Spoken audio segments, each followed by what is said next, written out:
Today on the Morning Edition, a late-night meetup arranged on a dating app ends with a man shot outside of an Anchorage elementary school. We'll bring you the details as the accused woman faces a judge and the warnings this case sends about online hookups. Plus, without exaggerating, we've lost a few $1,000s today.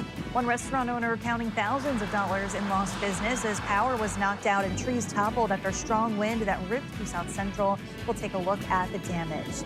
And later, how hot is too hot? In Japan, summer heat has spawned a fridge big enough for people, designed for people to step inside and chill out in seconds. As the Morning Edition starts now. Good Friday morning, everyone. Thanks for waking up with us today. I kind of like that idea. I feel like we could use one here, but the opposite, like in winter, like a opposite fridge that you could warm up in when we have like negative temperatures or something. But I mean, being in those triple-digit temperatures, 90s, those as you climb into the hundreds, you add in the humidity. Oh. I remember being back home and like coming indoors and then just like lifting my shirt up over the air conditioning. And just feeling like you could swim through the air outside. And looking forward to hearing more about that story there. But we are seeing a beautiful shot this morning. This coming in from Russian Jack Spring Park. You can see fireweed that continues to bloom.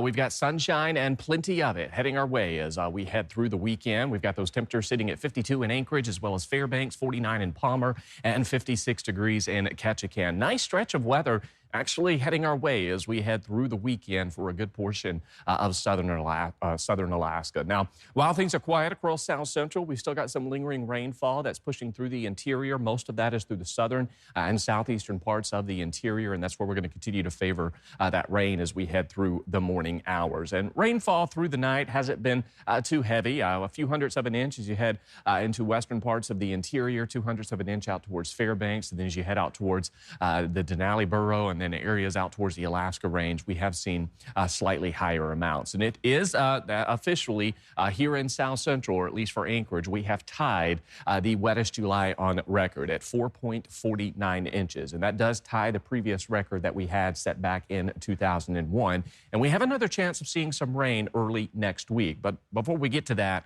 we've got a stretch of some sunshine that will stay with us. So that is some good news, finally allowing us to dry out, get outside, soak up some of that summer warmth as temperatures the next couple of days will top out near 70s. You can see temperatures anywhere this morning from the 30s along the slope to the 40s and 50s as you head across the rest of Alaska. Coming up in my full forecast, we'll be talking about that sunshine, that stretch of sunshine heading our way, but also an Arctic front that will bring rain to parts of the state early next week.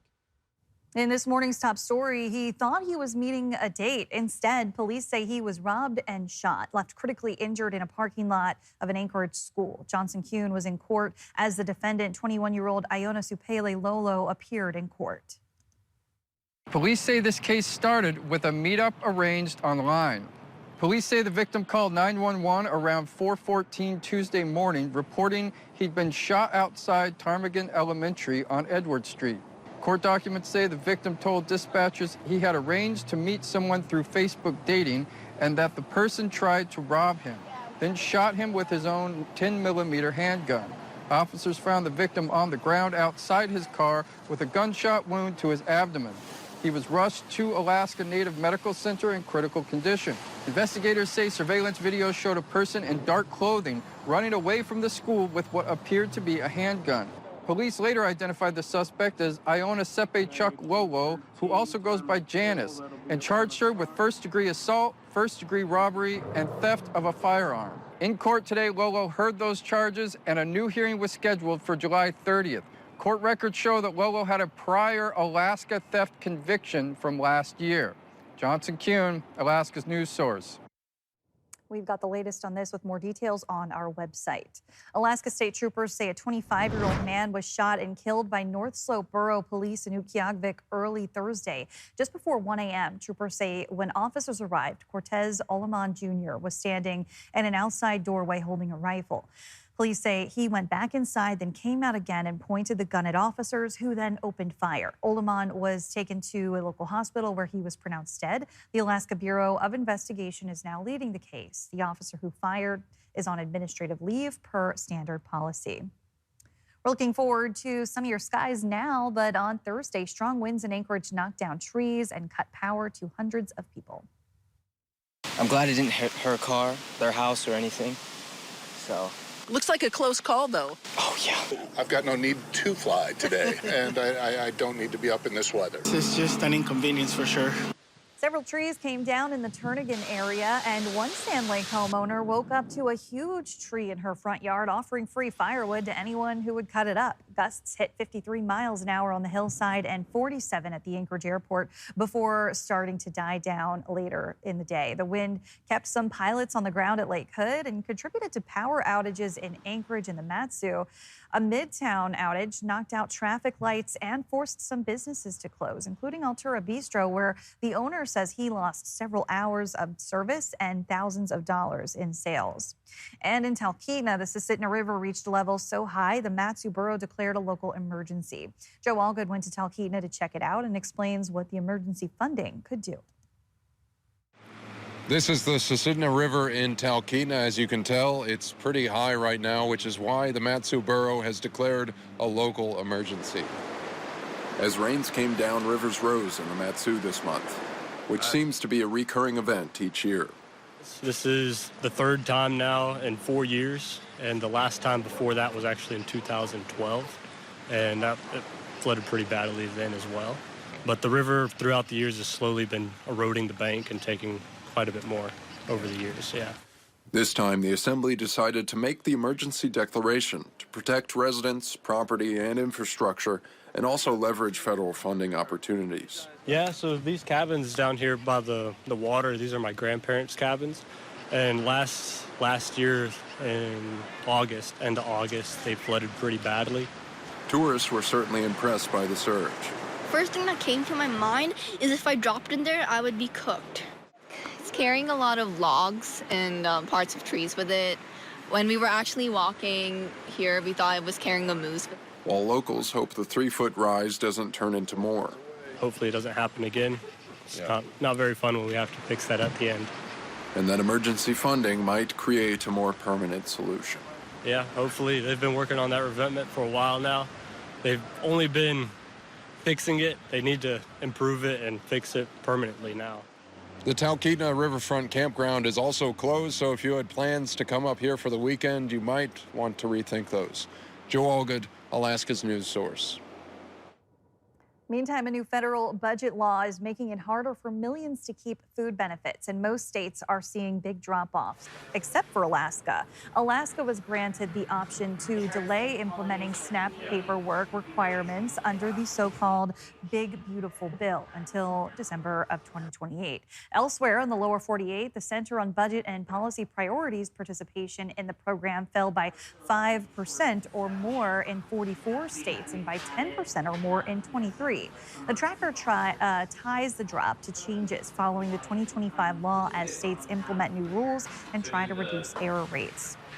An Anchorage widow turns her grief into action, leading a new Anchorage walk to fight a cancer that hits Alaska Native people especially hard, twice as high as the national average.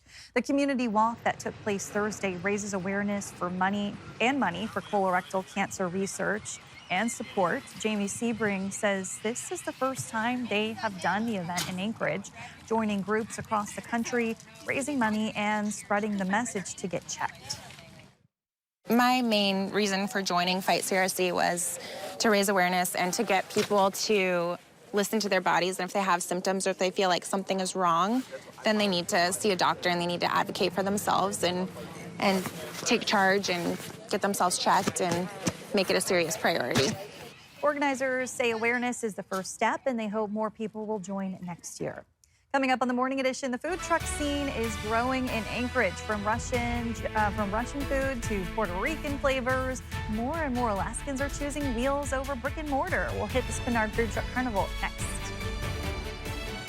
And much quieter weather heading our way as we welcome in the weekend. We're also watching an Arctic front early next week. I'll have more on that. But first at sunrise, coming in at 5:12 in Anchorage, 6:03 in Bethel. Your full forecast is next. Welcome back in on this Friday morning. We've got photojournalist Courtney Simmons out and about for us today. She's at Russian Jack Springs Park getting a current condition. Things looking a lot calmer today, Aaron. We were super windy yesterday, and just July in general, just so wet. I think we maybe hit a record or two. Tell us about that.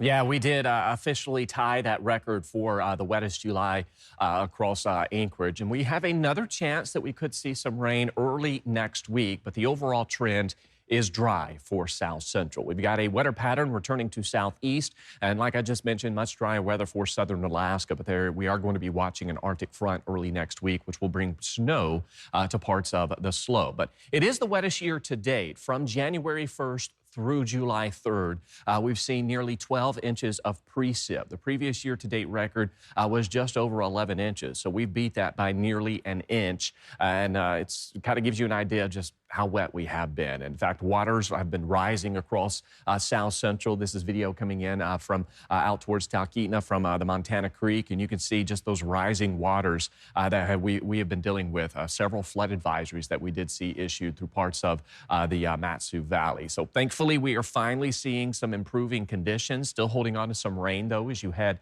through southern and southeastern parts of the interior, and then as you head out towards open waters of the Gulf of Alaska. So things actually beginning to quiet down. Now, as you look in the upper levels of the atmosphere, we've got a ridge that's building in over the Aleutians and into trying to build into the Bering Sea. Now, trapped up underneath that ridge, we actually will see some daily fog for parts of the Aleutians. But we're going to see some influence from this area of high pressure as we welcome in the weekend. You can still see the trough hanging with us, but that is being kicked off towards the east-southeast as we welcome in the coming days. There is that ridge that stays with us into the weekend. And then with that Arctic front, we'll see early next week. You can see those temperatures do begin to drop as you head further north into the state. And this comes with that next chance of rain that we are going to see. Meanwhile, across South Central, while we can't rule out some showers through the Copper River Basin, the overall trend is those skies continue to clear as we head through the rest of today. Saturday shaping up to be absolutely beautiful. Now, Southwest Alaska will see a weak low make landfall as we welcome in your Saturday.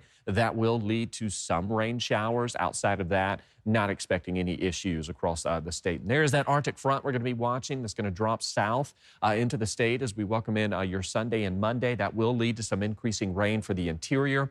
Here across South Central, our next chance of rain really doesn't arrive until we welcome in Monday evening, and even then, it doesn't look very promising.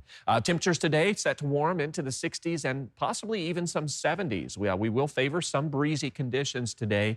Max winds will be less than about 30 miles per hour, so nothing like what we did see yesterday. Temperatures top out near 70 degrees here over the next couple of days, so we finally have the return to summertime warmth. This is the first time we'll officially hit or potentially hit 70 in more than 2 weeks. And Kristen, there is that next chance of rain Monday into Tuesday. Even then, it's only a day or so that we're watching that rain and not 12 consecutive days like we've been up under. It better not be. Thanks, Aaron. From grab-and-go meals to new cultures on a plate, with more than 300 mobile food vendors now operating across the state, a simple trailer is helping some Alaskans launch their dream businesses. Our Fairbanks reporter Adrian Peterson is visiting us here in Anchorage this week and tasted his way through the Spinard Food Truck Carnival. Well, I'm here in Anchorage checking out the Spinard Food Truck Carnival because back in Fairbanks, we've got a whole food truck park and plenty of food trucks at almost every event you can think of. But it was time to check out what you guys have down here in Anchorage.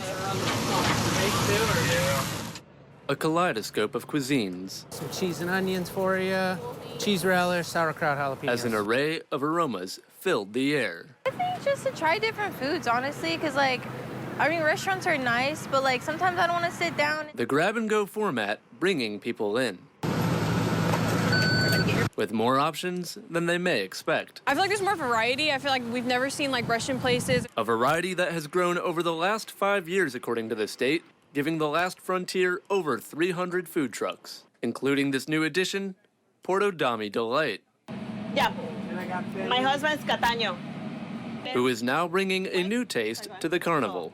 We started in tents, and now, thank God for his blessings, that we have our own trailer now. Costa Montero says they are lucky to expand, the trailer making it feasible. It's good to have a trailer because, we move around with this trailer and people get to know us. And that's just a great opportunity. I think it's honestly just better just to have a trailer. It also bears less financial risk than a brick and mortar, bringing more opportunities for small business. Adrian Peterson, Alaska's news source. The smell of fresh baked cookies, handmade soap, and natural detergents. These are the scents you might encounter when you walk into Blue Market, a local woman-owned grocery in Anchorage. Danny Tompkins joins us with more on their mission. Hi, Kristen. I stepped into Blue Market for the first time this week and can confirm those are the smells that greet you at the entrance. Goods in the market are mostly local and non-waste. Things like deodorant packaged in biodegradable materials, bulk spices for shoppers to put in their own glass containers, and soap stored in these big barrels to reduce plastic waste. The market first opened 7 years ago, and co-founder Jess Johnson says their message is still as strong now as it was then, with their focus on sustainability and keeping the planet blue. You know, as consumers, we sometimes have to make tough choices in this kind of frantic world. You want to make a quick, convenient choice, and so we try to make things convenient for people, where we've done the research that everything here hopefully meets these standards that we all want to subscribe to. But I hope that people realize it's not difficult to shop this way. Johnson says 75% of their vendors are local to Alaska. Shoppers bring their own containers to fill up on bulk items to reduce use of plastic and waste. Johnson says they aim to be community-oriented and actually know many of their customers by name. Johnson also says summer is a great time for fresh produce and to complete the Alaska Grown Challenge, which is a goal to spend $5 a week on food that is Alaska grown. And that challenge does go through October, so there's still some time left. Now, Kristen, I love looking at all the colorful produce and the baked goods. It looks great. Thanks, Danny. A beloved North Pole eatery is getting ready to serve its last meal. Little Richard's Family Diner plans to close in just a few days as the owners, Edward and Ann Richards, retire to their home in Delta Junction. The diner opened back in March 2010, and the North Pole Chamber of Commerce is calling its closure a big loss for a small town that doesn't have many sit-down restaurants. The owners say they've received a warm reception to their departure despite the sadness. They're asking for about $600,000 for the property, which Chamber member Howard Rixey hopes goes to a new restaurant owner. I hope someone does buy it very soon there and replaces what they've done. And maybe it's not one of those full-fledged diners like what they do. Maybe it's the old burger and milkshake stop there, you know, like the old days there. I think that would go really well there. Little Richard's last day open will be this weekend on Sunday after 16 years in business. Thanks for listening to our podcast. Click subscribe so you can get the latest podcasts from Alaska's news source automatically. And stay up to date with breaking news and in-depth reporting. Available for free 24/7 with the Alaska's news source app.